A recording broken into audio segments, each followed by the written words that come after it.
Hola, ¿qué tal? ¿Cómo has estado? ¿Cómo te has sentido en este curso de comunicación escrita, donde pues el Colegio de Empresarios nos hemos preocupado por tu calidad de educación y yo creo que tú debes de sentirte seguro de que estás en una institución de alto nivel y que toda esta preparación que estás recibiendo será de gran provecho y beneficio para tu formación profesional como futuro mercadólogo. Queremos darte las gracias por todo este tiempo, estas sesiones que hemos caminado juntos. Todavía nos faltan unas más, pero sí quisiera que casi a la mitad del curso tú consideres la importancia y la pertinencia de este curso para tu formación, ya que es tan indispensable como mercadólogo que tienes que hacer propuestas de trabajo, propuestas para mejorar la imagen de una empresa, promover el producto en el mercado, hacer estudios de mercado. Qué importante es que tú puedas expresarte de la mejor manera, en la forma correcta, de acuerdo a las reglas lingüísticas, sintácticas que han sido establecidas en nuestro idioma. Y por eso es que en estas sesiones que hemos trabajado juntos, donde tú ya has realizado diversos ejercicios, donde también pues estarás realizando ya también una evaluación, un examen parcial, donde pues podamos verificar y tú mismo puedas autoverificar pues tu proceso de conocimiento, tu proceso de aprendizaje, lo que has adquirido y que finalmente cuando terminemos esta asignatura pues tú puedas ver las mejoras en tu escritura, en tus formas de expresión, tú puedas ver el avance, la evolución, que quizás estos conocimientos que hemos estado hablando en las sesiones pasadas, algunas cosas seguramente ya las conocías, ya las manejabas, pero no está de más reforzar lo que ya conocíamos y también adquirir nuevos conocimientos que en su momento no fueron adquiridos porque no eran del nivel. Acuérdate que estás en un nivel profesional donde pues se pule la escritura, se pule la expresión y entonces tenemos que adquirir las herramientas y los elementos básicos de nuestra expresión en el español para que tú puedas transmitirlos y transmitir tus ideas con claridad y de acuerdo a la estructura que ya hemos platicado del lenguaje. De hecho, te recuerdo la sesión anterior, hablábamos precisamente que el lenguaje es algo que es adquirido y aprendido. Es decir, nacemos todos con la capacidad del lenguaje, puesto que es un área de nuestro cerebro que nos permite acceder a ese lenguaje. Los que tenemos el privilegio de poder hablar, usamos el lenguaje a todo lo que nuestra capacidad intelectual nos lo permite.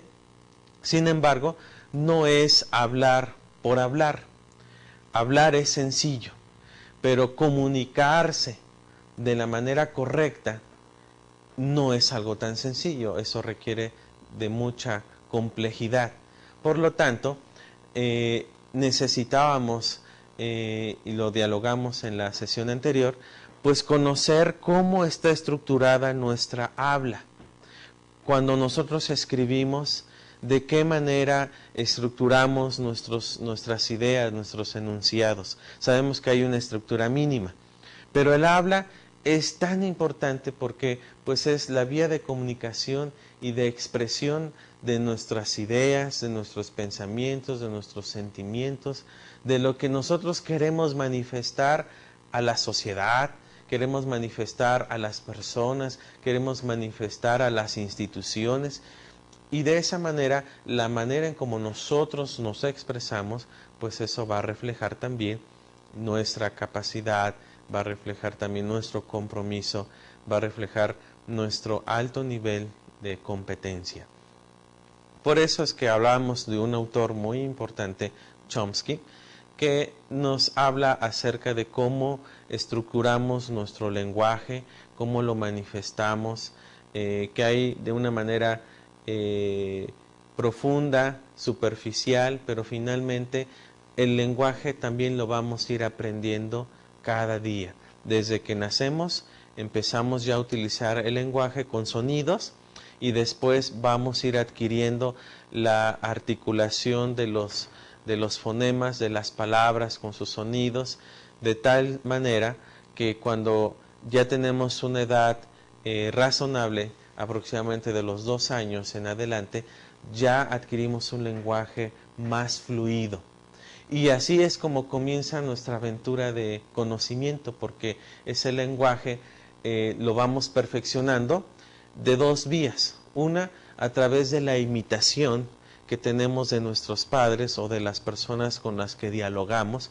Vamos imitando sus expresiones, vamos imitando sus frases, incluso las palabras que normalmente usan en nuestra familia. Lo puedes ver muy claramente en los niños que entran a preescolar. Ellos utilizan su propio lenguaje que han adquirido, pero utilizan muchas palabras que normalmente escuchan en casa y palabras que escuchan de su mamá o de su papá, que son palabras muy frecuentes, de manera consecuente. Entonces los niños lo reproducen con mucha facilidad y habilidad cuando están dialogando entre sus compañeros, cuando se expresan con su maestra, e incluso muchas maestras que mandan a llamar a sus padres de los niños, de algunos niños, es porque les preocupa que utilicen en su corta edad palabras antisonantes que en el lenguaje coloquial le llamamos groserías, y entonces la lógica es que esos niños de dónde aprenden o cómo es que supieron decir esas palabras, pues obviamente de lo que ellos escuchan, de la jerga que utilizan pues sus familiares más cercanos a ellos, porque para la figura que para ellos representa de gran importancia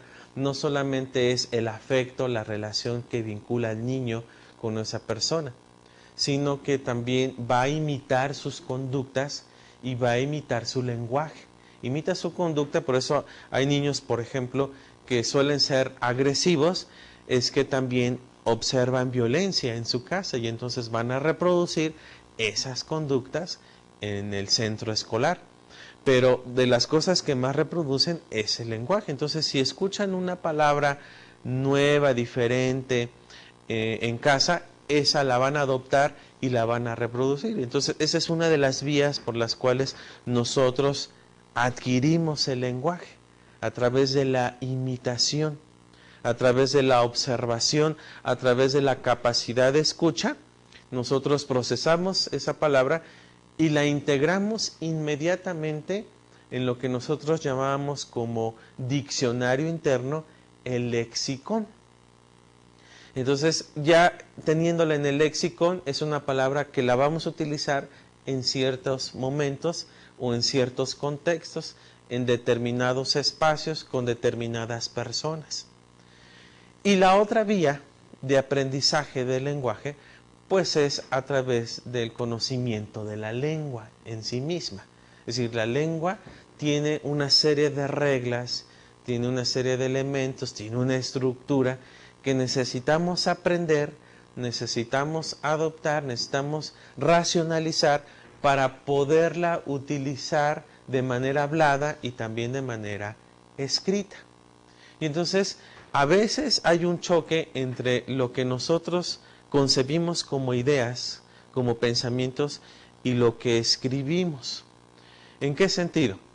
Que a veces transmitimos nuestras ideas y tal como las concebimos en nuestra mente sin darle una estructura. Y entonces, al escribirla, la persona que lee lo que escribimos no encuentra coherencia, no encuentra un propósito o no le encuentra el sentido real del cual tú quisiste expresar.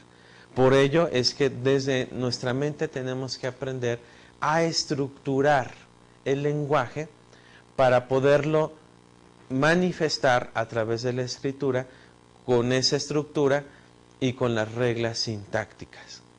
Y entonces, de ahí que pudimos ver la sesión anterior que la estructura básica del lenguaje de lo que nosotros escribimos está en sujeto y predicado, ¿no? La dividimos en dos partes. No importa el orden, de hecho hoy vamos a ver un poquito acerca de cómo organizamos el orden de los factores para darle otro sentido al lenguaje, pero toda oración, como esté determinada, siempre se va a componer de sujeto y predicado, donde tenemos un verbo que hace la acción del sujeto, un complemento donde nos indica cómo fue esa acción, en qué tiempo, en qué lugar, con qué personas, de qué manera, bajo qué circunstancias.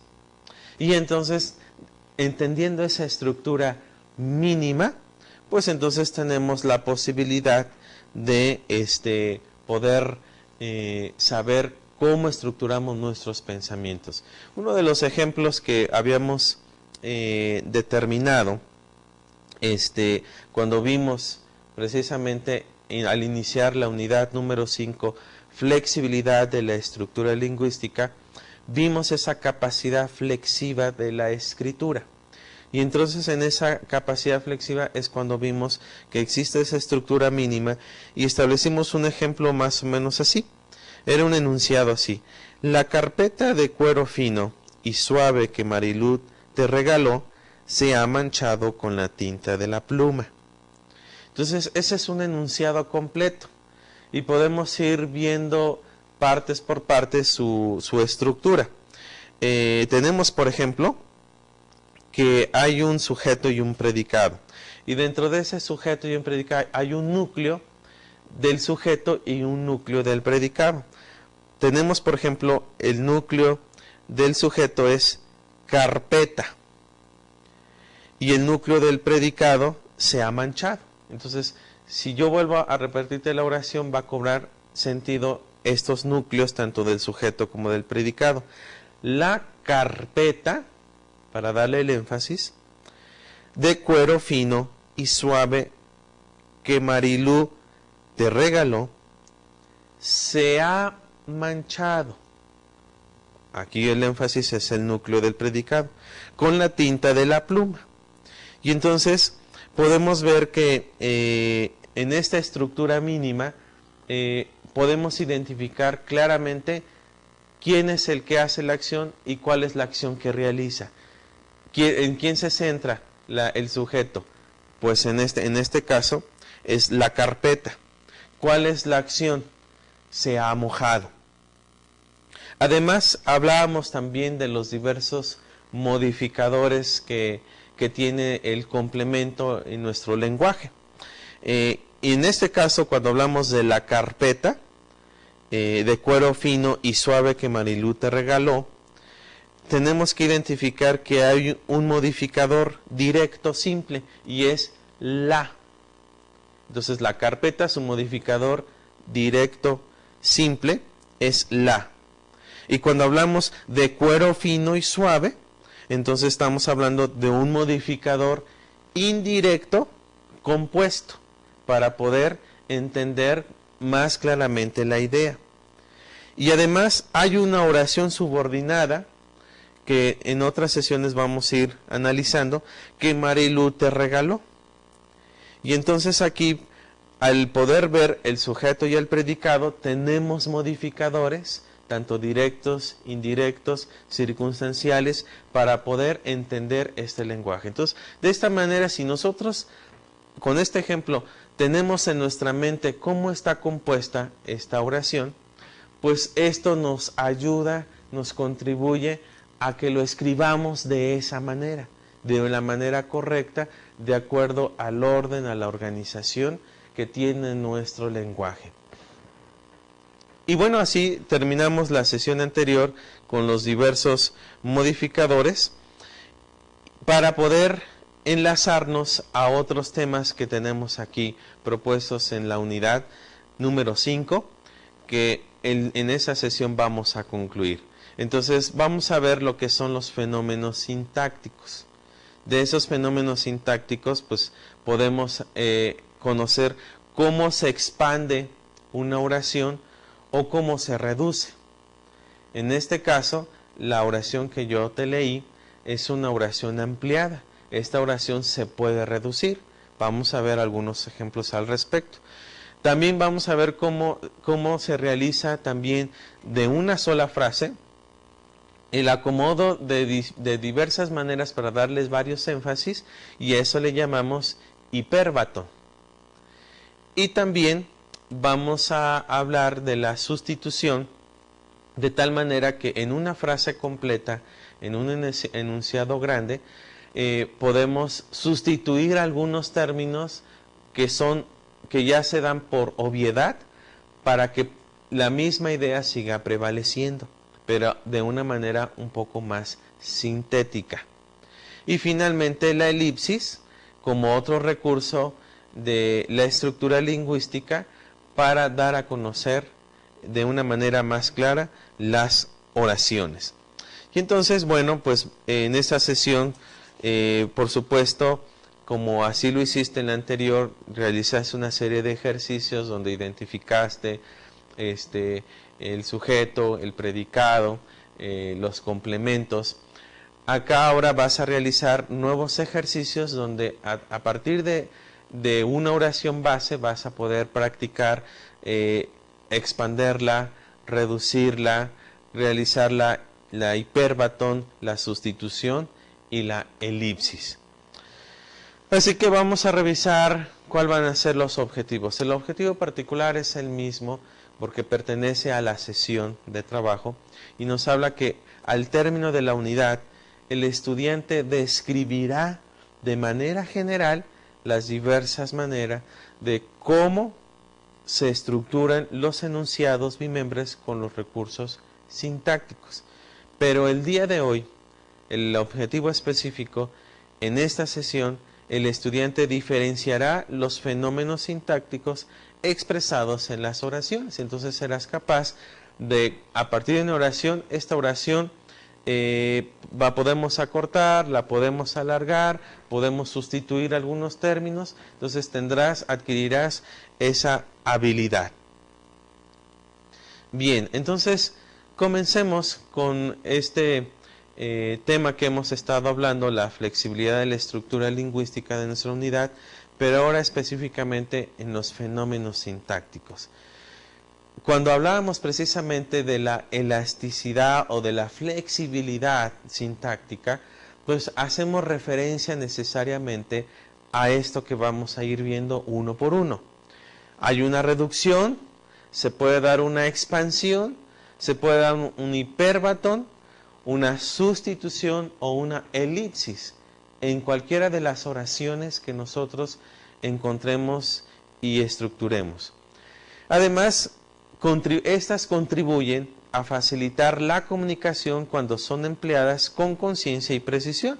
Y entonces, como puedes ver ahí una imagen, hay dos jóvenes que están en una biblioteca y están consultando textos y probablemente el docente a lo mejor les dejó una tarea de investigación.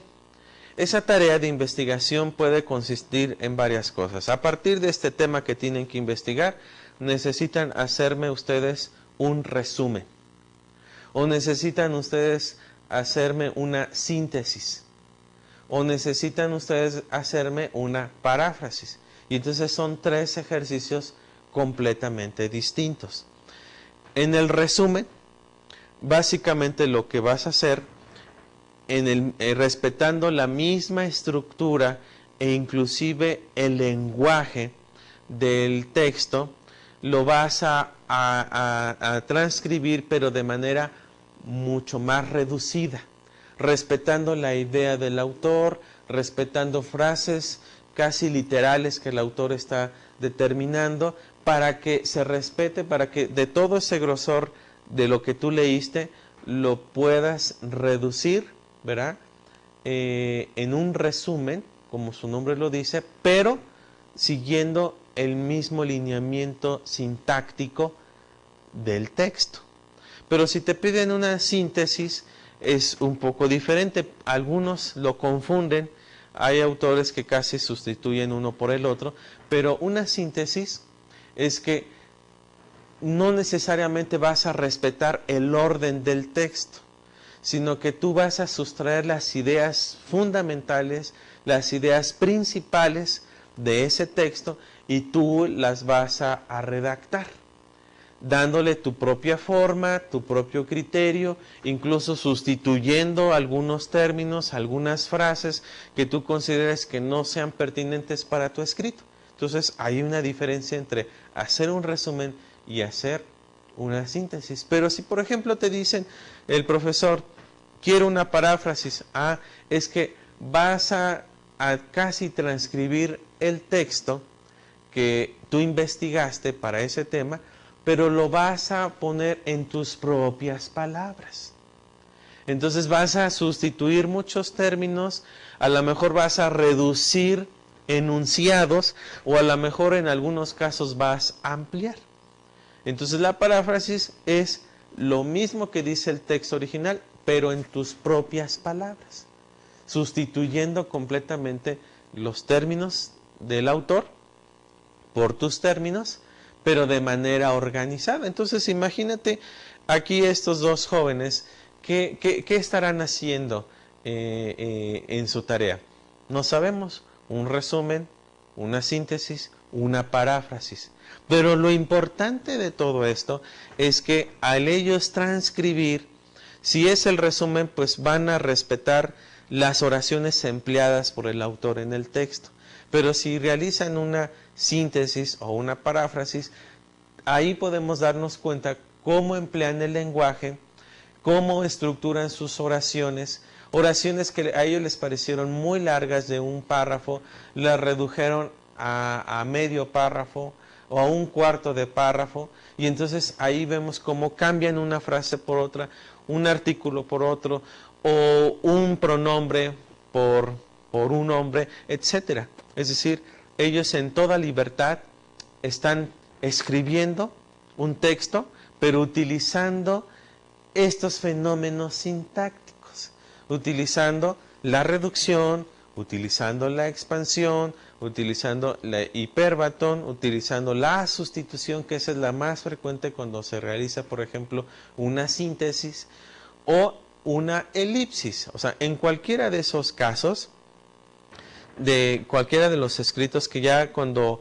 hablemos en otra unidad acerca de los escritos expositivos, vamos a mencionar, incluso vamos a tener la oportunidad de que algún especialista también nos comparta su experiencia, pero aquí lo importante es que tú tengas conciencia de que al tú redactar un documento, ya sea a partir de un documento que funciona como un paradigma inicial o a partir de tu propia cosmovisión, de tus propias ideas organizadas, tú tengas esa flexibilidad de utilizar cualquiera de estos que llamamos fenómenos sintácticos. Eso es parte de esa flexibilidad del lenguaje que nosotros hemos estado hablando, desde cómo estructuras la oración, el sujeto predicado, los complementos, los modificadores, etcétera. Entonces aquí es lo mismo, utilizando esa elasticidad sintáctica, tú puedes hacer lo mejor que creas conveniente con las frases, con las palabras, sin perder de vista que estás dentro de una estructura de reglas sintácticas de las cuales no debemos de violar, sino más bien utilizar a nuestro favor para poder expresar, comunicar de manera eficaz lo que nosotros estamos de alguna manera queriendo expresar, ¿sí? Entonces veamos cómo se da el primer recurso que tenemos de nuestra lengua. Tenemos para empezar la expansión. Y como su nombre lo dice, ¿verdad? Ampliar, ¿sí? Algunos dirían las ampliaciones y recortes que utilizamos en las frases. Bueno, aquí tenemos lo que es la expansión, que es un aumento en cada uno de los miembros del enunciado. tenemos dos miembros, ¿verdad? Tenemos tanto el sujeto como el predicado. El sujeto y el predicado de la oración principal tienen esa posibilidad de ampliarse, de crecer, para ser más explícitos, ¿verdad? Y entonces poder ampliar la idea del concepto, la idea que nosotros queremos transmitir. Y entonces si vemos una frase más o menos regular o corta y queremos darle un mayor énfasis y que las personas que lo lean puedan entender de qué se trata, porque a lo mejor puede ser una idea aislada y entonces fuera de su contexto utilizamos este recurso de la expansión para poder ampliar ya sea en el sujeto o ampliar en el predicado, o de hecho en las dos, si es necesario, pues para poder nosotros tener en claro la idea más completa, más explícita, ¿no? Puede ser lo contrario, eso lo vamos a ver también ahorita. Tenemos un ejemplo de expansión gradual del enunciado. Vamos a comenzar así diciendo, el sujeto nos dice, la producción literaria, y el predicado es un desierto. Esa es una idea, eso es algo que te comunican. La producción literaria es un desierto. Y entonces a lo mejor a ti no te queda muy claro en qué sentido nos está hablando esta frase, qué quiere decir. Y entonces para que yo pueda entenderla, entonces el que la escribió me va a ampliar la conceptualización.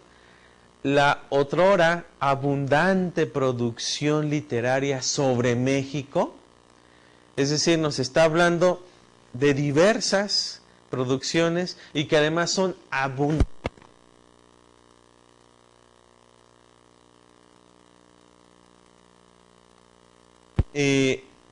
Nos habla que en qué lugar, en qué tiempo. Pues precisamente en México, en el país donde estamos residiendo. Y en el predicado, que originalmente era en un desierto, pues aquí entonces nos va a hablar en un desierto, pero ¿qué? Nos está hablando de un aspecto literal, es decir, en uno de los climas que tenemos, donde está seco, donde carece de la lluvia. No, es un sentido figurado. Y entonces para que yo lo pueda entender, ese sentido figurado, entonces me amplía la idea.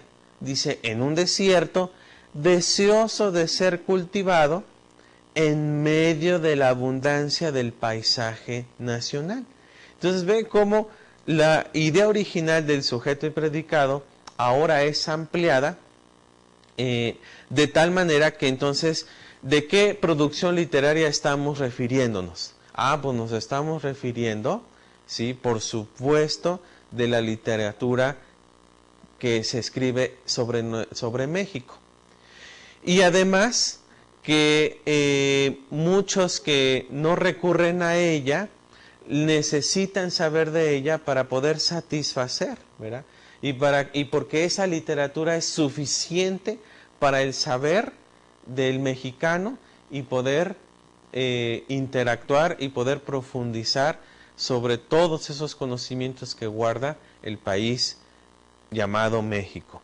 Y entonces, además, en esta ampliación, que es de manera bella, literaria, nos ilustra no solamente la necesidad de poder ampliar nuestra cosmovisión de la literatura, sino que además hay tanta riqueza, hay tanta en esta necesidad de conocer la literatura, es tan rica, es tan vasta, es tan amplia, porque además contiene muchos siglos de producción, que es suficiente para poder satisfacer nuestra necesidad lectora, nuestra necesidad intelectual.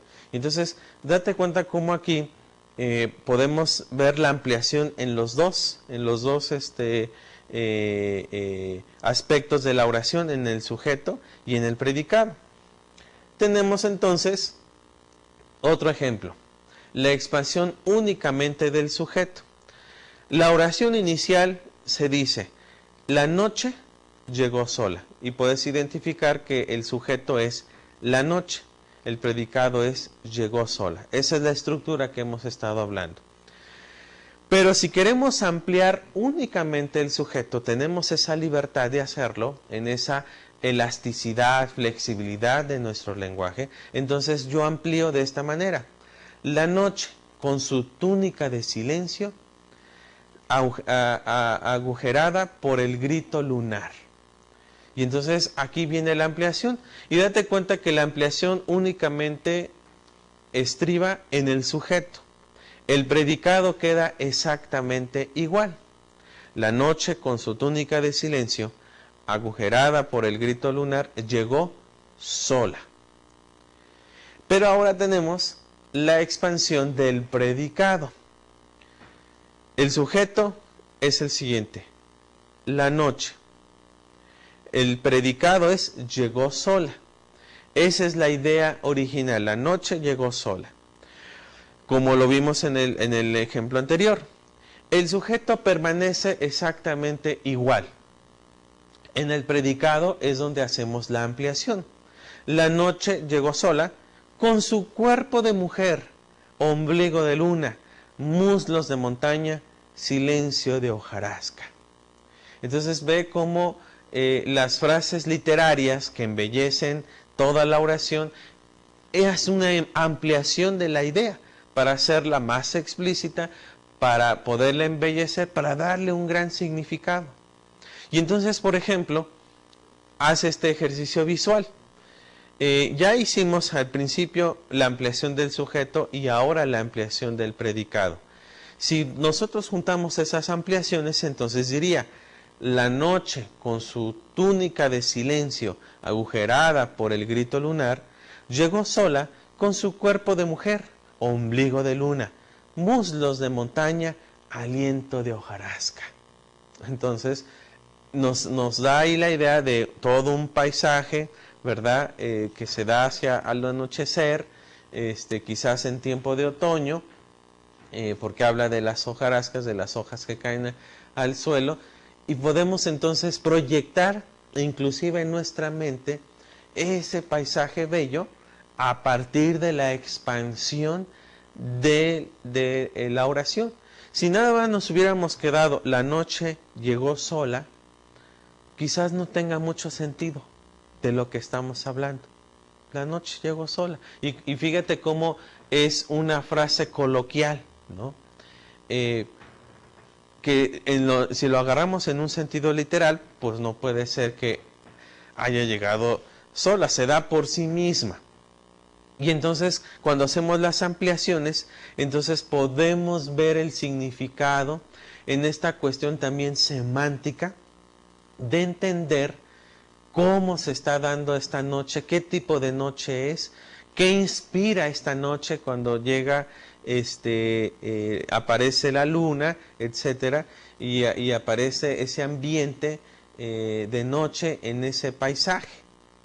Podemos entender a través, el subsentido, a través de la expansión. Por supuesto, si hay una expansión del pensamiento, de las frases, de las oraciones, entonces quiere decir que también existe una reducción de las mismas.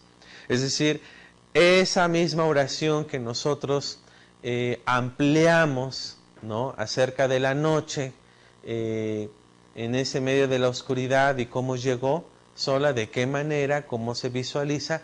Por supuesto, si nos hubieran dado originalmente toda esa oración, la pudimos haber reducido únicamente: la noche llegó sola. Entonces, la reducción, como otro de los fenómenos sintácticos, dentro de esta gran flexibilidad, actúa lo contrario a la expansión y puede usarse como elemento verificador de la concordancia de género y número entre los núcleos del sujeto y del predicado. Entonces, ante una oración completa, amplia, tenemos que identificar, tienes que poder identificar cuál es el núcleo del sujeto, cuál es el núcleo del predicado, para que a partir de ello hagas una reducción de toda esa oración que está amplia, que ha sido expandida o que por su naturaleza está amplia. Entonces tenemos aquí un ejemplo de reducción del sujeto. y también del predicado. Dice, la muerte lenta, añosa, inesperada, persistente, embrionaria en cada ser, no la espiritual, sino la guillotina física, alcanzó a Gaspar Villalba cuando éste había decidido cambiar su obsesión mortuoria por otra más alegre, el amor. Entonces ve toda esta frase. Aquí podemos identificar muy bien cuál es el sujeto, cuál es el predicado, porque a partir del verbo es como podemos saber del predicado. Y entonces toda esta frase, que puede ser incluso hasta un párrafo, se reduce a lo siguiente. La muerte, porque aquí estamos identificando el núcleo del sujeto, que es muerte. Y después identificamos el núcleo del predicado, ¿no? Alcanzó. ¿A quién? A Gaspar Villalba. Entonces la muerte alcanzó a Gaspar Villalba. Esa es la reducción de toda esa frase. En esa reducción obviamente no nos dice mucho. Sin embargo, en una producción de un ejercicio de aprendizaje, como lo vimos en unas diapositivas anteriores, viendo ahí dos jóvenes haciendo su tarea en la biblioteca, toda una frase que ilustra la idea. Si solamente quiero hacer una síntesis, entonces voy a recortar, voy a hacer una reducción de esa idea para hacerla más sintética. Y entonces utilizo la reducción como un recurso flexible de nuestro lenguaje, de nuestra lingüística. Y entonces ya no voy a decir la muerte lenta, añosa, inesperada, persistente, embrionaria en cada ser. No la espiritual, sino la guillotina física, alcanzó a Gaspar Villalba cuando éste había decidido cambiar su obsesión mortuoria por otra más alegre, el amor. Entonces lo reduzco. Simplemente, la muerte alcanzó a Gaspar Villalba. Vamos a ver entonces parte por parte. La reducción del predicado ahora, ¿no? Jóvenes y muchachos. Esa es la frase completa. Adornan las pedregosas calles de aquel poblado costeño en un ritual colorido de algún cuadro de Guauquín. Entonces, toda esta frase amplia del predicado, yo la reduzco, adornan. ¿Por qué? Porque estoy identificando únicamente el núcleo del predicado, donde está la acción, adornar. Y entonces ya mi frase queda reducida a jóvenes y muchachas, adornan, única y simplemente de esta manera. De tal forma, entonces, que ya mi frase amplia la sintetizo, la reduzco únicamente a los núcleos, en este caso, del predicado.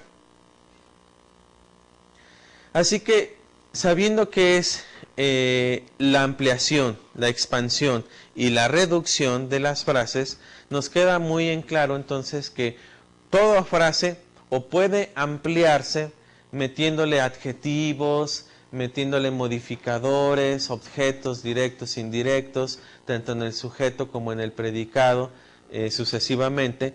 Entonces, también sabemos que podemos reducirla. Así que expansión y reducción, en conclusión, la estructura básica de la lengua en el enunciado bimembre, que ya dijimos que es sujeto, y el predicado, que debe tenerse presente al redactar. Entonces yo estoy redactando y algunas frases las amplío y otras las reduzco de acuerdo a la naturaleza, de acuerdo a lo que yo quiero expresar y comunicar en mi escrito. Puede sufrir los fenómenos de expansión y reducción. Ya dijimos que la primera, en este caso la expansión, funciona para detallar los conceptos expresados por los núcleos nominales, tanto nominal y verbal, del sujeto y predicado respectivamente. Entonces, detallamos, ampliamos, como en el ejemplo anterior de la muerte, ¿no? Que es una muerte que te va a llegar, aunque huyas, es inherente, parte del ciclo vital de la vida humana, ¿no? Y la reducción, actúa entonces para verificar la exacta interrelación entre los núcleos nominales y verbal cuando hay un enunciado expandido, es decir, cuando es un enunciado muy amplio, entonces la reducción me ayuda a identificar dónde están esos núcleos, tanto del sujeto y del predicado, y saber cuál es la idea central, ¿no? Y entonces, de entre mucha letra, muchas frases, muchas palabras, entonces yo puedo identificar a través de esta reducción cuáles son los núcleos para poder entender las ideas. Así que pasamos a otro recurso, que es hipérbato. Y para ello, entonces quiero mostrarte primero un ejemplo. Casi todo lo que hemos estado hablando, te muestro el concepto, lo que significa, y después ejemplos que nos ayuden a entender el concepto. En este caso, vamos a partir de una historia. Hay dos personajes en esta historia, puedes identificarlo. Uno es el profesor de filosofía, el otro es Jordan. Entonces, no voy a estar leyendo los nombres, sino que le voy a dar distintos énfasis para que tú puedas identificar los diálogos de uno con el otro. Entonces comienza. Ya os explicaré a fondo todas estas curiosidades. Os lo ruego. Por lo demás, tengo que haceros una confidencia. Estoy enamorado de una persona de elevada clase y desearía que me ayudaseis a escribirle algo en un billetito que quiero dejar caer a sus pies. Muy bien. Sí, resultará galante. Sin duda, ¿son versos los que queréis escribir? No, nada de versos. ¿Prosa tan solo? No quiero ni verso ni prosa. Ha de ser necesariamente una cosa u otra. ¿Por qué? Por la razón, Señor, de que para expresarse no hay más que la prosa o los versos. ¿No hay más que la prosa o los versos? No, Señor. Todo lo que no es prosa es verso. Y todo lo que no es verso es prosa. ¿Y cómo uno habla? ¿Qué es ello? Prosa. ¿Cómo? Cuando digo, Nicolasa, traedme mis pantuflas y dadme mi gorro de dormir, ¿esto es prosa? Sí, Señor. Ah, fe mía, hace más de 40 años que hablo prosa sin saberlo. Os quedo muy agradecido por habérmelo enseñado. Quisiera, pues, ponerle en un billete. Bella marquesa, vuestros bellos ojos me hacen morir de amor. Mas desearía que esto estuviese escrito de una manera elegante, que apareciera lindamente expresado. Pondremos que los fuegos de sus ojos reducen a cenizas vuestro corazón, que sufrís noche y día las violencias de un...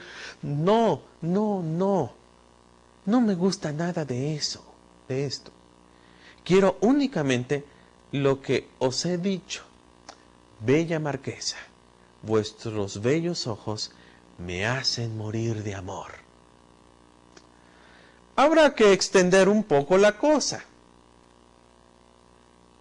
No, os digo, no quiero más palabras que esas en el billete, pero puestas a la moda y arregladas como es debido.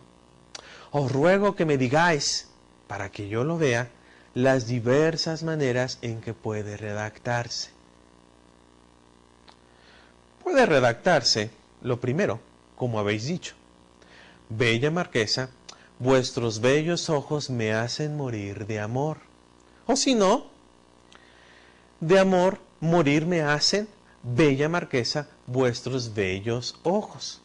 Y también, vuestros bellos ojos de amor me hacen, bella marquesa, morir.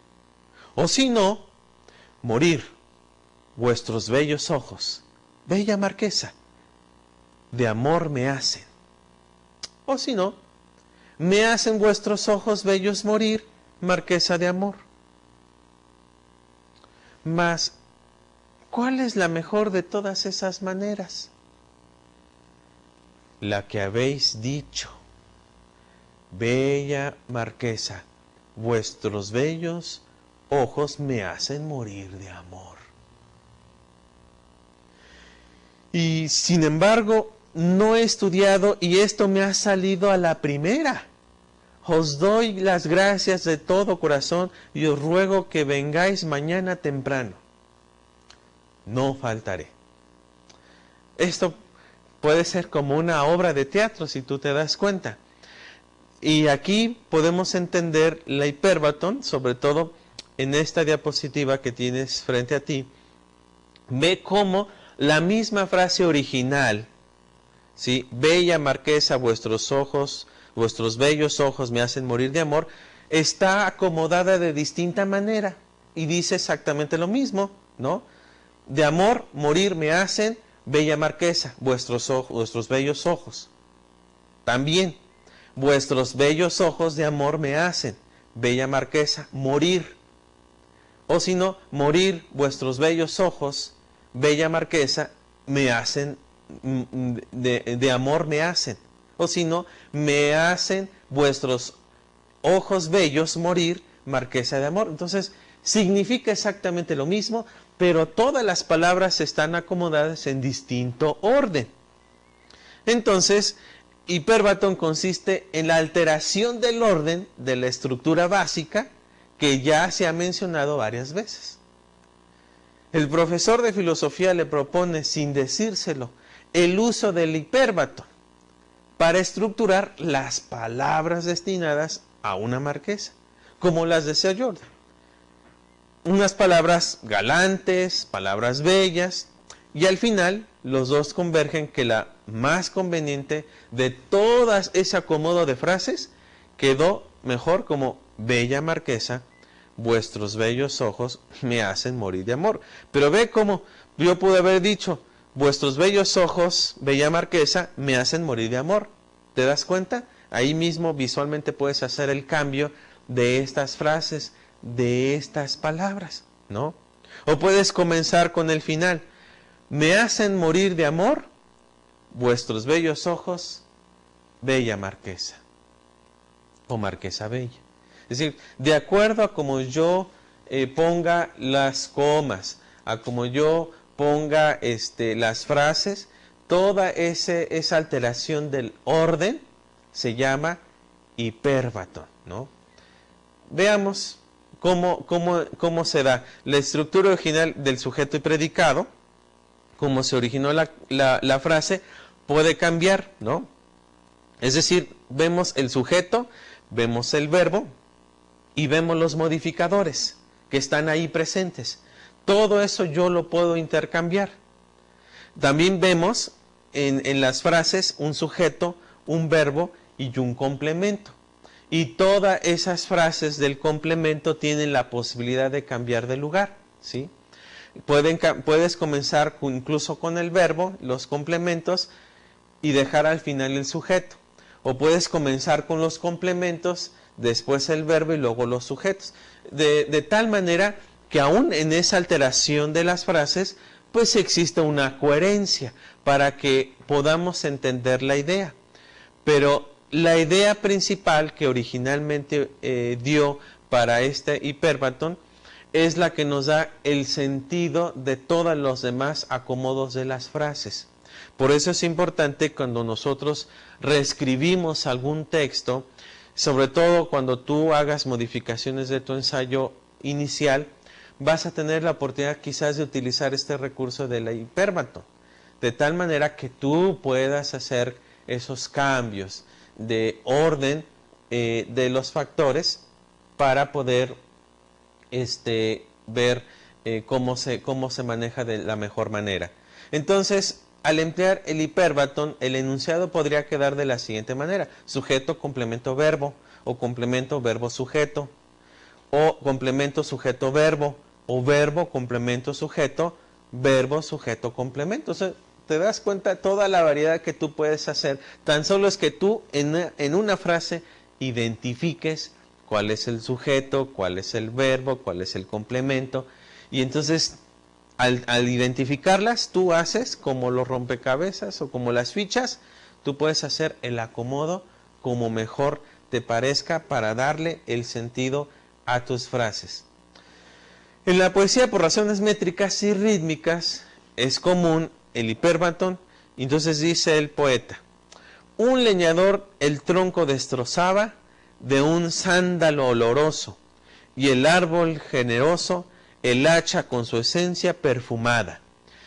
Tenemos que hacer ese cambio de frases para que rimen, ¿no?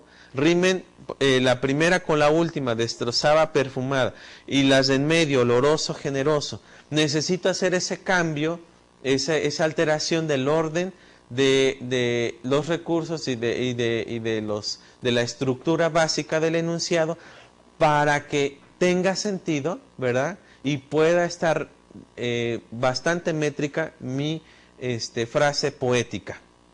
Eso se utiliza mucho precisamente en este género literario de la poesía. Si se respeta la estructura del sujeto, verbo, complemento, la construcción entonces queda así: un leñador destrozaba el tronco de un sándalo oloroso. Te regreso a la parte original para que tú puedas comprar: un leñador al tronco destrozaba de un sándalo oloroso. Un leñador destrozaba el tronco de un sándalo oloroso. Aquí vemos el sujeto, el verbo y el complemento. En la otra frase, y el árbol generoso al hacha con su esencia perfumada, tenemos entonces el árbol generoso, ahí está el sujeto, perfumaba, el verbo, el hacha con su esencia. Es decir, si acomodamos como de acuerdo a esta estructura básica, original que tenemos en las oraciones, quedaría así, y entonces ya no queda como una frase poética, sino como una frase literaria. Otro de los recursos que tenemos es la sustitución. Es otro fenómeno sintáctico común en donde sustituimos de un elemento por otro. Y entonces vamos a ver algunos ejemplos. Homero cambia sus pertenencias al ropavejero. Y entonces yo voy a sustituir Homero por él. Él cambia sus pertenencias al ropavejero. O puedo sustituir, ¿verdad? ¿Qué hace Homero? ¿Qué hace con sus pertenencias? Las cambia al ropavejero. O hago una sustitución del ropavejero. Homero le cambia sus pertenencias, ¿sí?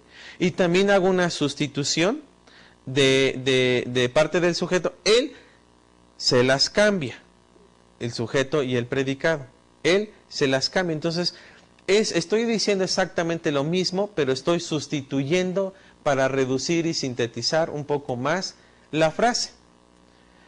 En cada uno de los 4 casos, las voces nominales han sido sustituidas por pronombres. En este caso, el sujeto Homero fue reemplazado por él.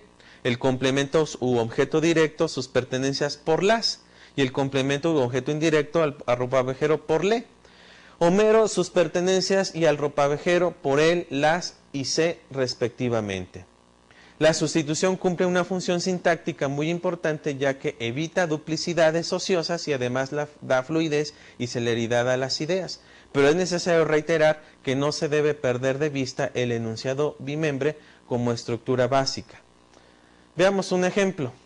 Carlos Fuentes, en La muerte de Artemio Cruz, expone al lector la vida de este personaje revolucionario. Carlos Fuentes desarrolla la vida del protagonista en forma introspectiva. Esto lo hace para transmitir la condición humana de Artemio Cruz. Este se vio inmiscuido en la institucionalización del movimiento armado de 1910. Todo eso se reduce, sustituyendo, Carlos Fuentes, en La muerte de Artemio Cruz, expone al lector la vida de este personaje revolucionario. El autor la desarrolla en forma introspectiva para transmitir la condición humana de quien se vio inmiscuido en la institucionalización del movimiento armado de 1910. Entonces, aquí vemos esa sustitución de algunas frases de los sujetos. La elipsis, que es el último recurso, es una figura de construcción en que emiten vocablos sin que se altere la claridad de la expresión. Ejemplos tenemos del diálogo. Nicolás es sirviente de Jordan. En vez de decir Nicolás es sirviente de Jordan. El pan por las nubes. El pan anda por las nubes. Margarita cose, barre, sacude. En lugar de Margarita cose, Margarita barre, Margarita sacude. Esa es la elipsis, donde estamos quitando una cosa por otra. Otro ejemplo, el rastro moriría en la sombra del camino, habrá seguido de sus ondulaciones, había subido cuestas y bajado peñascos y ahora desaparecería fantasmalmente al pie de la arboleda. Si no se empleara la elipsis y la sustitución, los enunciados del texto anterior quedarían así. Tú lo puedes comparar. Y también es importante tener presente la estructura bimembre de la lengua. En el periódico se encuentran muchas elipsis. La privatización, el modelo económico actual, para poder reducir la frase y entenderla. En otra frase muy corta, en Chihuahua, el PAN. En Michoacán, el PRD. Entonces la elipsis de elementos lingüísticos es indispensable, ya que de que no emplearla con precisión, se corre el riesgo de que el léxico sea repetitivo y la expresión molesta. Entonces, de esta manera, esos son los recursos que tenemos dentro de la flexibilidad lingüística. Y bueno, pues ha sido por hoy en esta sesión. Te damos las gracias por la oportunidad que nos das de poder compartir contigo estos conocimientos. Realiza tus ejercicios y nos vemos hasta la próxima a nombre de Colegio de Empresarios.